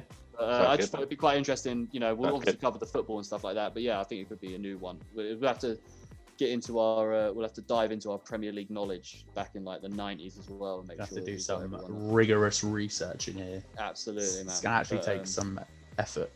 And I think it will spark some good debate as well, because we'll definitely have a list probably of quite a few different players in there as well, I'd imagine.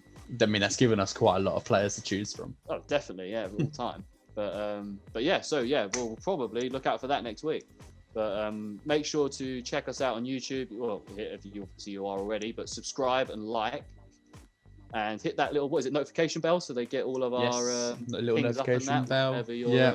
Whenever we put a video out, and we are also on Spotify at the moment. Mark, do you want to? You're our techie kind of guy. I'm the Spotify man. You are. Do you want to talk us through the situation with Spotify right now? Spotify, you can just find us by searching Footy Fetish podcast. Nice and simple. We're the classic T90 yellow and blue ball. You can't miss it. So far, we're only on episode 2, so we do get episodes on YouTube first, and then it goes up on Spotify. So far, the reason why we're only on episode 2 is because we have them filtering in, but we are on, I think, on Spotify, we're on like up to episode 5 or 6 that are yet to come out. So they are scheduled. Right. So keep your eye out. They should be there soon. I think episode 3 may be out soon. I have forgotten all of the dates off the top of my head. We will eventually catch up, I'm assuming. Yeah, definitely, easily. Episode 3 is due soon, so keep an eye out. If you prefer to listen on Spotify, I know sometimes I prefer to listen to podcasts on Spotify. Yeah, me too. It's just a little bit nicer than having to hold my phone up with a YouTube app, because it doesn't let you close it, which is bloody annoying, isn't it? Yeah, it is annoying. Unless you pay for that YouTube other like membership thing. I've seen that. Oh God, I'm not interested in that. Nah, mate, just leave my phone open. They won't stop asking either. No, I know. They won't let it rest. So many free. I don't even want to do my free month. I can't be bothered.